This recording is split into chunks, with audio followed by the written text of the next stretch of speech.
Bom dia a todos. Nós vamos no nosso Beit Midrash virtual para o nosso estudo de Torá, dividido em 2 módulos, e vamos começar pelas mitzvot associadas com o bom relacionamento com o próximo. Nós estamos vendo várias mitzvot, vários preceitos de como nós devemos nos conduzir com o próximo, com o semelhante, o que é derivado da mitzvah de Ahavat Israel, de amor ao próximo, Ve'ahavta lereacha kamocha, ame o próximo como a ti mesmo, versículo que consta na segunda parashá que lemos e estudamos nessa semana, nesse Shabbat. E essa mitzvah tem vários desdobramentos e muita coisa se deriva dela, e como nós já observamos, que Rabi Akiva dizia que essa mitzvah se constitui na grande regra da Torá, e assim nós temos outros ditos talmúdicos e afirmações dos nossos sábios que enfatizam de sobremaneira tudo que está relacionado com fazer bem ao próximo, amar o semelhante e a prática de Gmilut Hassadim, a prática de bondade, tudo que está incluso dentro desse conceito de prática de bondade. Ontem nós falamos sobre Bikur Cholim, sobre a mitzvah de visitar enfermos, de animar pessoas que estão acamadas, doentes, etc. E hoje, em geral, o que nós podemos ver é que sempre a Torá tem uma recomendação, um cuidado e um carinho especial em relação a pessoas fragilizadas, ou pessoas que estão no estado fragilizado. Pessoas fragilizadas, por exemplo, nós temos algumas vezes recomendações na Torá de um cuidado e atenção especial em relação a viúvas, em relação a órfãos, pessoas que passam dificuldades ou estão no estado de agonia, etc., e também, mesmo pessoas que, em geral, são pessoas, por assim dizer, autossuficientes, que dependem de Deus, né? Mas que estão bem, porém, existem momentos de fragilidade na nossa vida, existem momentos onde nós precisamos de uma ajuda, de um auxílio, de uma palavra de ânimo, de incentivo. E assim como existe a mitzvah, nesses momentos sempre a gente deve atuar, a gente deve se fazer presente e aliviar, procurar aliviar o sofrimento da pessoa que está naquela situação e procurar animá-la, procurar erguer a sua moral, etc., de todas as maneiras. Então hoje nós vamos ver um outro desdobramento dessa mitzvah de Gmilut Hassadim, que é a mitzvah de Nichum Aveilim, consolar e confortar enlutados. Pessoas, Deus nos livre, que estão guardando luto por um dos seus parentes próximos. Dentro do judaísmo existem sete graus de parentesco, 7 tipos de familiares sobre os quais se guarda luto, shiva, etc., shloishim pelo menos. Isso seria em relação a pai e mãe, Deus nos livre, a irmão, irmã, filho ou filha, Deus nos livre, e cônjuge, também, Chas v'Shalom, sobre esses 7 parentes. Quando há falecimento, então, os seus familiares próximos, eles guardam luto. E aí existe uma mitzvah para todos os demais de procurarem consolar e confortar os enlutados, a pessoa que se encontra nesse estado de aveilut, de luto. O que significa consolar e confortar? Tentar, é claro que a perda é irreparável, a dor e a angústia é enorme, a ausência é insubstituível, mas de alguma forma, de alguma maneira, nós procuramos, com palavras de incentivo, dar uma mensagem positiva, tentar.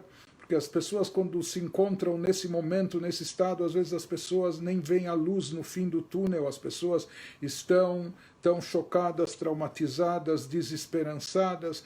Então, nesse momento, cabe a nós, de uma forma ou de outra, procurar falar palavras positivas, palavras de consolo, de conforto, de alívio, diminuir a angústia, a dor que as pessoas estão passando nesse momento e procurar animá-las de alguma maneira, que elas possam reagir, até que a gente perceba no seu semblante que, enfim, que alguma coisa absorveram e que de alguma forma nós estamos dando um pouco de esperança para a sequência da vida das pessoas nesse momento tão difícil. A mitzvah de Nechum Avelim faz parte daquilo que nós chamamos de Gmilut Chesed, de prática de bondade. Interessante que nós encontramos na Halachá até uma questão de opção por prioridade. Se uma pessoa tem um espaço de tempo limitado e ele tem duas alternativas, ou cumprir a mitzvah de Bikur Cholim, de visitar um enfermo, ou de ir para a casa de um enlutado para cumprir a mitzvah de Nechum Avelim, de consolar o enlutado. Sobre qual mitzvah a pessoa deve optar, para qual ela deve dar prioridade. É claro que o ideal seria que faça as duas, ou faça primeiro uma e depois a outra, mas se o tempo está limitado e agora ela só pode fazer uma das duas visitas, então a Halachá prescreve que a pessoa vá consolar e confortar enlutados.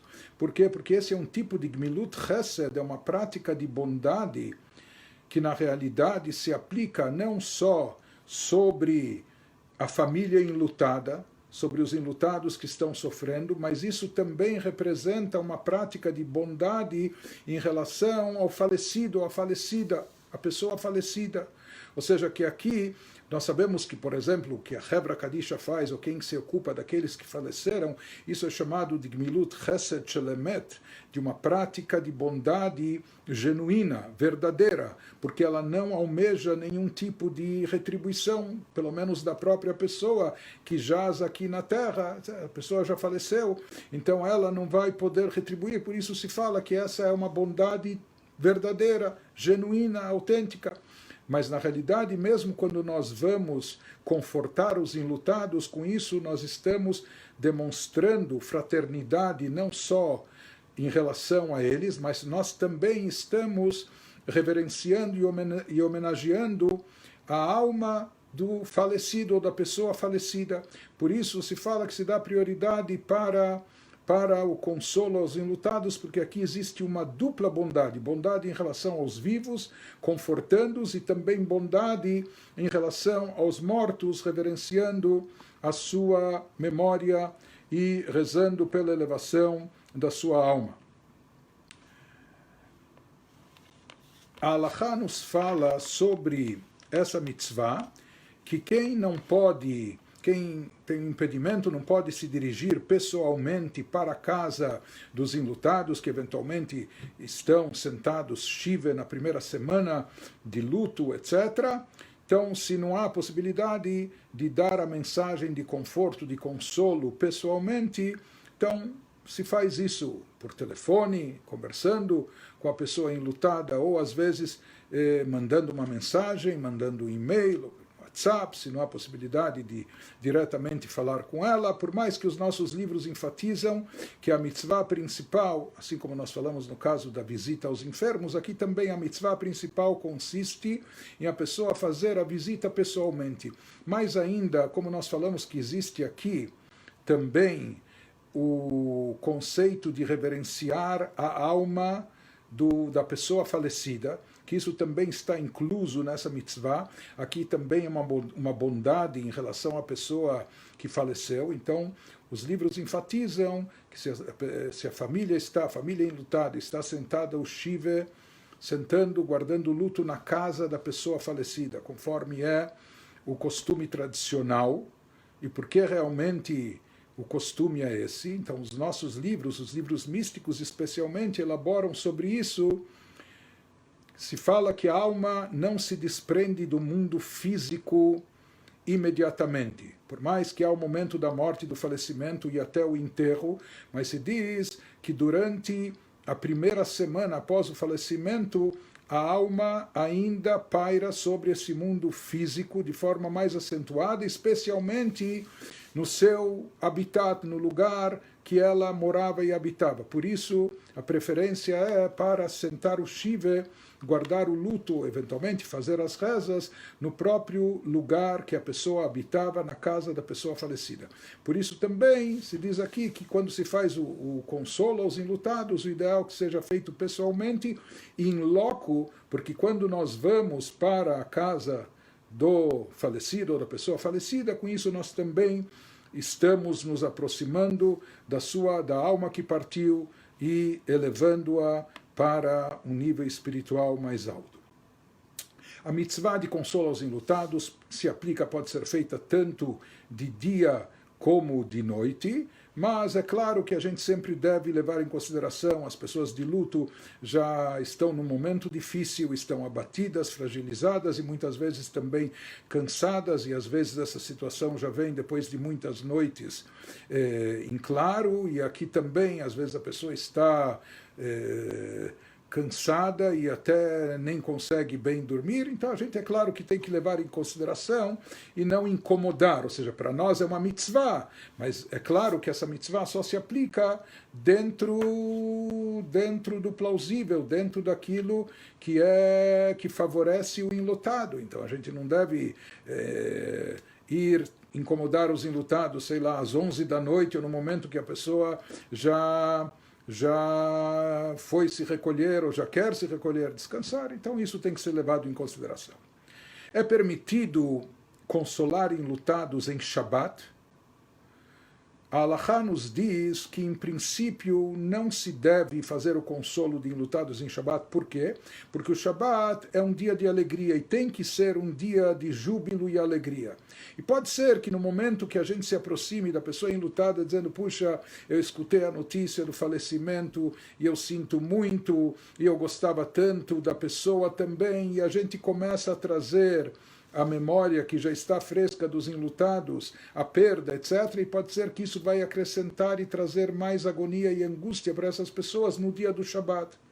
E a verdade é que no dia do Shabat, mesmo roupas de luto, sapatos de luto, não são ostentados publicamente. A maioria das regras de luto, elas são suspensas durante o Shabat, porque o Shabat tem que ser um dia de alegria, então, em princípio, a gente evita de consolar enlutados em Shabat. Em algumas comunidades havia um costume que os enlutados, quando entram na sinagoga, no Kabbalat Shabbat, eles entram um pouco depois do público. Em alguns lugares, em algumas comunidades, eles até sentavam num lugar diferenciado, distinto, e na hora que os enlutados adentram a sinagoga, então toda a comunidade recita uma frase de consolo, assim de forma genérica, de forma geral.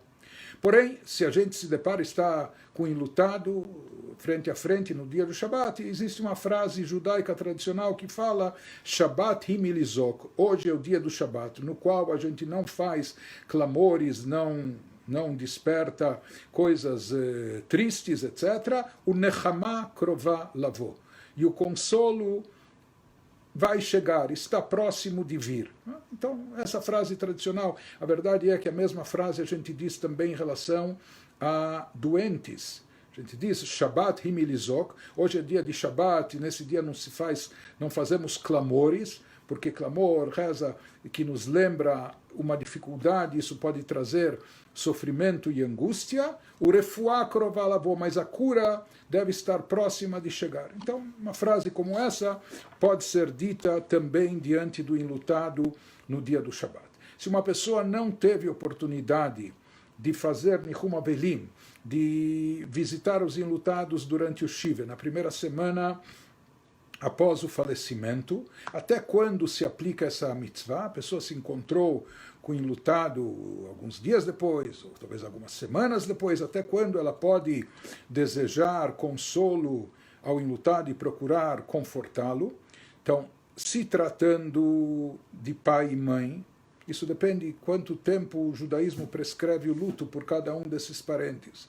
Então, o luto mais severo dentro do judaísmo, o mais extenso, é o luto que se observa pela perda de pai ou mãe, que é um luto que se prolonga por 12 meses.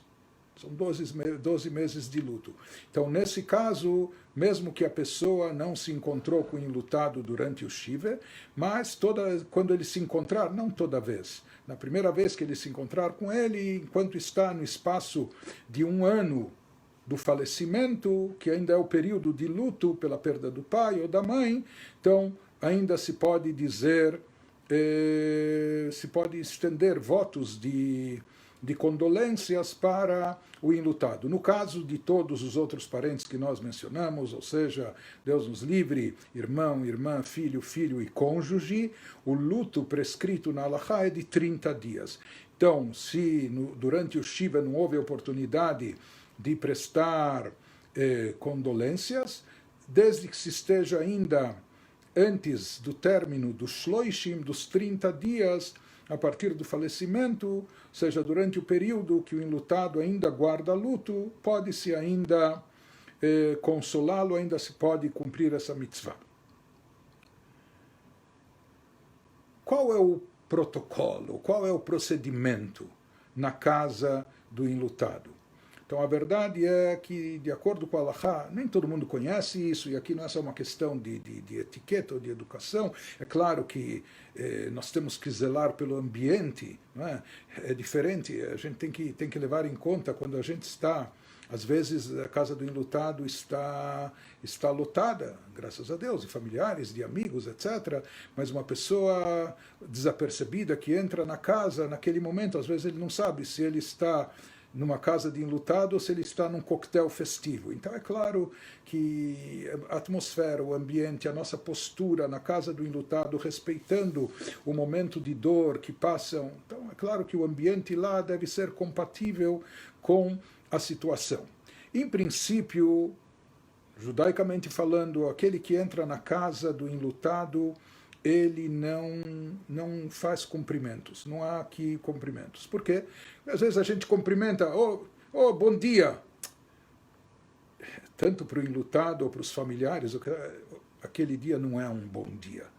Então, aqui, é claro que tem gente que não conhece essa halachá, não conhece essa lei, e alguém vem e lhe cumprimenta, ou às vezes talvez o próprio enlutado lhe cumprimenta, então você vai responder ao cumprimento. Mas existe, em princípio, esse conceito dentro do judaico, ou seja, quem entra na casa do enlutado não precisa cumprimentar, simplesmente entra, e muitas vezes, nesse momento, quando se trata dessa mitzvah, muitas vezes até o principal é marcar presença, não bater ponto, mas mostrar que nós estamos lá, estamos próximos da pessoa enlutada, estamos solidárias com ela. Porque, às vezes, para muitos esse é um momento de constrangimento, morte nos constrange. Então, várias pessoas não se sentem confortáveis nessas situações, ou não sabem onde pôr a mão, ou o que começar a dizer e o que começar a falar. Então, nós já dissemos que deve-se procurar dar palavras de incentivo, mas às vezes a pessoa nem tem o que falar, e às vezes tem situações que tudo que a gente fale e tudo que a gente diga não surte efeito, é insuficiente. Mas será que então a gente não deve vir? De forma alguma. A gente deve estar lá mostrando que estamos juntos dos enlutados. Nós estamos compartilhando da dor e do sofrimento deles, mesmo que a gente esteja lá num certo silêncio, mas mostrando nós estamos do lado deles em qualquer situação. Em princípio, quando se entra na casa dos enlutados ou se aproxima dos enlutados, em princípio, também, pela halachá, se fala que deve-se esperar que o enlutado abra a conversa, o diálogo. Né? Que ele puxe a conversa, ou que ele diga alguma coisa. Se ele não o faz, talvez o enlutado, sabe, ele está muito abalado, está sem palavras, então a gente espera um pouco da oportunidade dele dizer. Se ele está em silêncio ou calado, então aqueles que vêm consolá-lo, eles iniciam diálogo. E nesses tipos de diálogos ou conversas, na halachá a gente também encontra que uma pessoa não deve dizer, tipo para o enlutado, bom, o que dava para fazer? Não estava no nosso alcance, não dá para fazer mais nada, ou não dá para mudar o que aconteceu. Algumas dessas expressões, elas não se alinham com princípios de fé que nós temos. Então também tem que ser cuidadoso um pouco com aquilo que a gente diz. Não vamos entrar em pormenores sobre isso, existe um livro bíblico que é o livro de Jó, e todo mundo conhece a história dos sofrimentos que Jó passou e suas perdas, etc. E lá se conta de forma muito extensa de 3 amigos ou companheiros que ele tinha, que vieram, de certa forma, tentar consolá-lo. E lá diálogos muito extensos, que na verdade por trás deles há correntes filosóficas que estão ligadas às vezes ao fatalismo, ao conformismo, ou o que for, mas se diz que esses 3 amigos eles não foram hábeis e não foram até corretos na sua abordagem. Por isso, esse é um momento delicado, então tem que se tomar cuidado até com o que se diz. Mas o principal na realidade, no consolo aos enlutados, envolve tentar levá-los a aceitar os desígnios de Deus. Aceitar, ou seja, esse decreto divino. É uma situação dolorosa, é uma perda irreparável, etc. Mas isso significa aceitar em consolo. Ou seja, a vida continua e, além do judaísmo, acreditar na eternidade da alma, o espírito ser perene, acreditar na ressurreição, mas procurar fazer com que os enlutados aceitem a situação, se resignem ou aceitem os desígnios de Deus. Como nós falamos, em princípio não se troca até cumprimentos nessa situação de enlutados, mas não há uma proibição. Ou seja, tem lugares que costumam, e vai parecer falta de educação se isso não for feito, então se até o próprio enlutado estende a mão em forma de cumprimento, ou todas as outras pessoas estendem a mão, então também se troca o cumprimento dessa forma. Hoje, nos nossos tempos, até isso está complicado, mas como nós falamos, há aquilo que é em princípio, mas também há o bom senso, e na realidade o judaísmo leva isso muito em consideração e é até bem flexível em relação a tudo isso, sempre procurando zelar pelo bem-estar das pessoas nesse estado fragilizado e procurar aliviá-las. Às vezes há situações onde a pessoa que está de Shiva, ela está de luto, mas nasceu um netinho, ou sei lá, isso acontece. Então, nessas situações, mesmo durante o Shiva, e as pessoas estão de luto, dolorosas e sofridas, é permitido dizer Mazal Tov.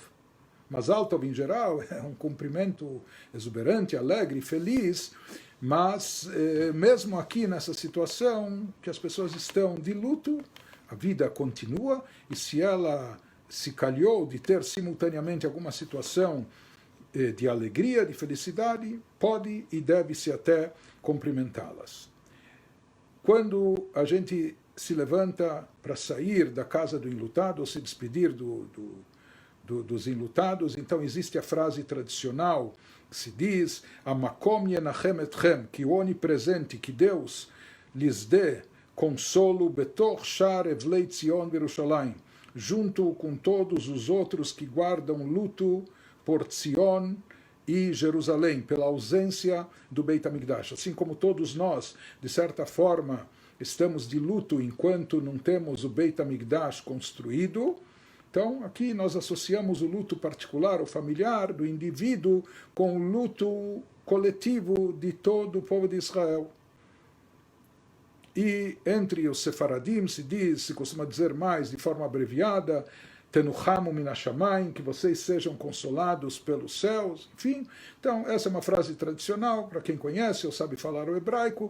Então, tradicionalmente, se diz essa frase antes de sair da casa dos enlutados. Também há um costume de dar tzedakah na casa dos enlutados. Em geral, se deixa ou uma caixinha de tzedakah, uma bandeja com moedas, com dinheiro, e essa tzedakah que é dada na casa dos enlutados, ou seja, esse dinheiro que vai ser revertido para uma causa nobre ou para pessoas necessitadas, ele é revertido, essa mitzvah é revertida para a elevação da alma do falecido. Vamos dar uma guinada de 180 graus, nós vamos rapidamente, pelo menos, iniciar uma outra mitzvah que nós temos dentro da categoria de Gmilut Chassadim, de prática de bondade, ser bondoso, que é a mitzvah de Simchat Chatan Vekala, alegrar noivos. Alegrar noivos, principalmente no dia do casamento, principalmente após a Chupá ou na refeição que celebra o matrimônio. Então é bom saber que isso daqui não é apenas algo social, mas isso é uma mitzvah, isso é considerado uma bondade, ou seja, a gente participar de bom grado da alegria de outros, isso é uma mitzvah. E, inclusive, mestres nossos diziam que mais importante, onde a gente vê o amor ao próximo, mais do que na solidariedade, nos momentos de tragédia, porque nesses momentos dramáticos, em geral, pessoas não ficam insensíveis e todo mundo se aproxima e mostra fraternidade, mas ele dizia que o grande amor ao próximo a gente percebe quando se alegra junto com o próximo nos seus momentos de alegria. Quando a pessoa sabe compartilhar da alegria do outro, quando a alegria do outro lhe traz satisfação e felicidade também. Isso significa amor ao próximo. Eu estou alegre por te ver feliz, eu estou compartilhando da tua alegria. Por isso, num dia tão especial, que é o dia do casamento, nesse dia existe uma mitzvah muito grande de fazer o que nós podemos para alegrar, seja com palavras, nós vamos ver, até com cânticos, danças, enfim, tudo que pode se fazer para alegrar noivo e noiva, e não só no dia das núpcias. Na verdade, isso se aplica até no decorrer da semana seguinte, se os noivos estão próximos de nós. Então existem 7 dias de celebração. Então, durante todo esse período, é uma mitzvah alegrar os noivos. E essa é uma mitzvah também que os livros trazem como algo que dá grandes recompensas para todo aquele que a cumpre. E se fala que essa mitzvah se aplica em especial quando noivo ou noiva, às vezes são pessoas sozinhas, ou que não têm muitos familiares, ou que são estranhos ou novos naquele lugar, ou mais ainda se são pessoas de famílias pobres ou que passam necessidade, etc. Em todas essas situações, maior ainda é a mitzvah de alegrá-los. E junto com isso, além disso, existe a mitzvah de achnasat kala, introduzir a noiva a chupá. Em tempos antigos, hoje existe um horário para a chupá é feita ao ar livre, na sinagoga, onde for, mas se fala que antigamente se montava uma chupá, às vezes lá na praça ou na ruazinha do shtetl, da cidadezinha. Se fala que mesmo aqueles que estavam ocupados com o estudo da Torá, quando passavam um cortejo nupcial, levando a noiva para a chupá, então era uma mitzvah acompanhá-la, etc., em honra dela. Então se diz que isso é uma mitzvah à parte. Quando nós falamos em alegrar noivo e noiva, isso significa também procurar assessorá-los ou providenciar tudo o que é necessário, já de antemão, para o casamento, para o que vem depois do casamento, seja se é instalações, se é aquilo que precisam, etc. Por isso também se diz que, às vezes, noivo ou noiva são pessoas humildes ou pessoas que não têm os recursos e condições financeiras para poder providenciar um casamento digno ou para poder iniciar a vida de uma maneira confortável. Então é uma grande mitzvah prestar auxílio, dar ajuda, principalmente para essas pessoas necessitadas. Mais ainda, os nossos livros dizem, quando se trata de casamentos de órfãos, órfã, etc. Então, essa mitzvah é redobrada e isso é considerado uma grande tzedakah. Igualmente, é uma mitzvah participar da celebração da refeição que acompanha a chupá, que acompanha o matrimônio. Essa seudá não é apenas social, mas é considerada essa refeição como seudat mitzvah, uma refeição de mitzvah, porque é uma celebração alegre que como nós falamos, uma mitzvah, alegrar os noivos, e se diz que todo aquele que participa dessa refeição deve procurar alegrar os noivos. Por isso, tradicionalmente, todo mundo já viu em casamentos, principalmente religiosos, quanto se dança com muito ímpeto e etc. E se faz uma grande celebração, despertando muita alegria para colocar no clima máximo, ou seja, noivo e noiva, eles estão alegres e felizes, mas há uma mitzvah da nossa parte de alegrá-los mais ainda, de trazer a eles uma grande alegria, otimismo, etc., nesse dia, nesse momento especial e decisivo da vida deles, para que isso se prolongue até os 120 anos juntos.